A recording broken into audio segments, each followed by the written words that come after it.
Vamos lá. Hoje a gente vai começar. Começar não. Hoje a gente vai falar sobre o segundo reinado na parte de política e economia. Eu vou começar a política e o Rafa vai acabar a política e começar a economia. Bom, primeiro a gente vai falar da Balaiada, que foi uma revolta de cunho popular, ocorrida no Maranhão de 1838 até 1841. Foi reprimida por Luiz Alves de Lima e Silva. Bom, os líderes dessa revolta foi Francisco dos Anjos Ferreira, conhecido como Balaio, Raimundo Gomes Vieira Jutai, conhecido como Cara Preta, Cosme Bento das Chagas, conhecido como Preto Cosme, e Lívio Lopes Castelo Branco. A sociedade maranhense estava dividida basicamente entre classe baixa, que era composta por escravos e sertanejos, os trabalhadores, e a classe alta, os proprietários rurais e os comerciantes de lá. A Balaiada foi a reação e a luta maranhense contra as injustiças praticadas pelas elites políticas e as desigualdades sociais que assolavam o Maranhão no século XIX. 18. Século XIX. Então, o intuito disso aqui foi que os escravos e os sertanejos eram injustiçados pelos os donos rurais, das propriedades rurais, e pelos comerciantes. Eles eram muito inferiorizados. A origem da revolta foi um confronto entre duas facções, os cabanos, que eram de linha conservadora, e os chamados bentivis, de linha liberal. Esses dois partidos representavam os interesses políticos da elite do Maranhão. Então, começou de cima. Foi uma briga de cima. Até 37, o governo foi chefiado pelos liberais, foi mantendo o seu domínio na região. Em 39, já estavam no meio da revolta, e o governo, para combater, chamou, como eu disse, o Luiz Alves de Lima e Silva, que depois ficou conhecido como Duque de Caxias, para ser o presidente da República e assim reprimir e organizar esses movimentos revoltosos para assim pacificar o Maranhão. E esse cara, ele foi indicado para esse cargo e para essa finalidade porque ele já tinha tido uma brilhante carreira militar. Continuando, o comandante resolveu os problemas que travaram as forças militares, porque os militares não estavam sendo pagos e se uniram à revolta. Então, ele pagou o que devia para os militares, organizou as tropas, cercou e atacou os redutos balaios, que já tinham sido enfraquecidos pelas deserções, que os caras foram desistindo, que viram que não ia para lugar nenhum, e os bentivis, a ala liberal, acabou retirando o seu apoio deles. Então, foi outra parte que desestruturou essa revolução. Então, simplesmente o cara pegou, os caras enfraqueceram, o comandante pegou os balaios enfraquecidos e conseguiu organizar uma estratégia e acabar com toda a revolta. Em 1840, apareceu uma chance de anistia dada pelo governo, e isso estimulou 2.500 rendições de balaios, que já inviabilizou ainda mais o combate, porque agora eles tinham um exército minúsculo. Os que resistiram foram derrotados, e a balaiada chega ao fim e entra para a história do Brasil como um momento conflituoso e ainda frágil monarquia do Brasil, para mostrar que ainda tinha uma fragilidade, que as revoltas ainda conseguiam balançar aqui, resumidamente. Aqui uma imagenzinha da balaiada, o exército e os balaios. Eu vou recapitular aqui um pouquinho da aula anterior, para ter a consolidação do Império, que o Rafa falou no finalzinho da aula, eu só vou repetir aqui para lembrar. Em 1840, como já foi dito, Pedrinho tinha 14 anos de idade e não tinha condições de assumir o comando do país. E o Partido Liberal, que movimentou e convenceu a população que Pedrinho seria o mais indicado, no sentido de tipo, tirar as regências e colocar ele no poder. Eles conseguiram manipular a população para garantir a posse de Pedrinho II. O Senado foi pressionado e acabou declarando que essa cidade seria apta para ele se tornar imperador. O objetivo principal de colocarem Dom Pedro II no poder também era de abrir mão dos governos regenciais. Eles queriam tirar os regentes, dando amplos poderes ao imperador para que as disputas acirradas fossem eliminadas. Ou seja, que o imperador conseguisse usar o poder moderador e colocar quem ele quisesse no poder. Ou seja, o Partido Liberal fez isso para conseguir vantagens e não ter mais competitividade em eleições. Certo? Ninguém queria que continuasse as instabilidades no país e, querendo ou não, Dom Pedro chegando no poder, ele acalmou os ânimos. Não teve mais revolta, digamos assim. De ponto de vista econômico, foram feitos alguns acordos com patrocinadores e representantes da elite agrária. Fortes influências políticas foram observadas no período. Até mesmo os aliados do Partido Liberal começaram a ser beneficiados, ou seja, Dom Pedro no poder começou a girar a economia e dar algumas vantagens, alguns benefícios para quem estava ao seu redor.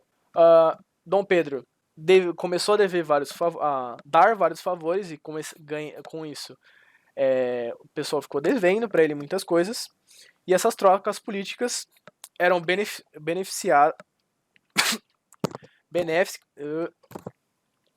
as trocas políticas eram benéficas para manter o segundo reinado em ordem. Então, esse cenário de troca de favores políticos que o imperador fez com o Partido Liberal foi beneficiário para o segundo reinado se manter.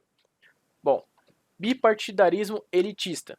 Nós tínhamos dois partidos, tanto o Partido Liberal, que era conhecido como os Luzias, quanto o Partido Conservador, que era conhecido como Saquaremas. Aparentemente, possuíam uma plataforma diferente, mas eles representavam exatamente a mesma classe dominante, uma vez que o voto censitário era de limite dos setores populares. Então, quem poderia votar era o pessoal de grana. Então, os representantes seriam da mesma categoria, da mesma classe. Os dois partidos do período tinham as suas doutrinas meramente formais, porque eles não se vinculavam nem expressavam vontade de representar alguma outra camada. Então, os dois representavam a mesma camada. E, fundamentalmente, eles eram porta-vozes de uma sociedade aristocrática. Então, não beneficiariam o povo. Eles não estavam pensando no povo, digamos assim. Os dois partidos correspondiam a o que se convencionou no partido de patronagem, ou seja, agrupamentos de políticos formados que eram os líderes. Então, os dois partidos, como eu já falei, que é repetitivo, mas é sempre a mesma coisa, eles eram da mesma classe e representavam as mesmas coisas. Por isso, não apresentavam divergências ideológicas de forma efetiva, na prática, visto que atuavam no mesmo quadro ideológico e essencialmente conservador, onde o liberalismo era de fachada, somente eles aplicavam o liberalismo em si quando era em benefício próprio, somente de seus interesses. Os conservadores se resumiam nos setores refratários da elite latifundiária escravista, burocratas e os grandes comerciantes, que viam como preocupação as manifestações de caráter popular. Os liberais eram representantes progressistas da elite agrária, profissionais liberais, intelectuais e setores médios e urbanos ligados ao comércio. Então, os conservadores eram a elite latifundiária, os burocratas e os grandes comerciantes. O liberal tinha um pouco de elite agrária, com um pensamento progressista, profissionais liberais e intelectuais, diferenciação dos dois, e a parte média e baixa do comércio. No setor regional, os conservadores eram do norte e nordeste e os liberais eram do sul e sudeste. A diferenciação política seria por meio de um residiria no poder e o outro seria oposição. Simples. Quando um estava no poder, o outro seria oposição. Os dois partidos do segundo reinado procuravam acomodar dos seus interesses através de um grande acordo nacional, capaz de garantir a ambos o revezamento no poder. Isso foi possível mediante o aparecimento natural do parlamento à moda brasileira, que o Rafa vai comentar lá pra frente. Primeiro ministério era composto por liberais que apoiaram o golpe da maioridade. Então, tá aí um benefício deles terem feito todo esse trâmite para Dom Pedro subir. Esse ministério funcionou de 40 até 41 e ficou conhecido como Ministério dos Irmãos, sendo formado pelos irmãos Cavalcante, Coutinho e Andrada. O gabinete ministerial sofria oposição da Câmara, formada na maioria por conservadores, como eu falei anteriormente, onde um comandava, o outro seria a oposição. E diante dessa situação, a Câmara dos Deputados foi dissolvida e marcaram novas eleições. Para garantir a maior parte dos deputados liberais, os membros do Partido Liberal usaram da violência e fraudaram as eleições, garantindo a maioria do parlamento. Esse episódio, essa eleição violenta, foi conhecida como eleições do cacete, na base da porrada. Os conservadores reagiram e exigiram que o imperador dissolvesse dessa câmara, que havia sido eleita nas eleições do cacete. Dom Pedro demitiu o Ministério Liberal e nomeou um Ministério Conservador, e assim marcou novas eleições, que também foram fraudadas. Essa vitória dos conservadores e o avanço de medidas centralizadoras provocaram as reações dos liberais, em São Paulo e Minas Gerais, que foi chamada a Revolta Liberal de 1842, que eu vou falar no próximo slide. Em 44, o imperador demitiu o gabinete conservador e nomeou o gabinete liberal, cuja principal decisão foi a criação da tarifa Alves Branco, que exigiu as taxas preferenciais de produtos ingleses. Extinguiu.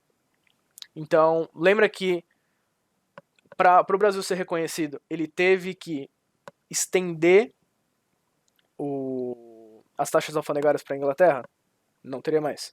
Não teria mais essa preferência. A Inglaterra, as taxas alfandegárias inglesas seriam iguais a todos os estrangeiros. Em 47, foi criado o cargo de presidente do Conselho de Ministros e implantado o parlamento no Brasil. Revolução Liberal de 1842.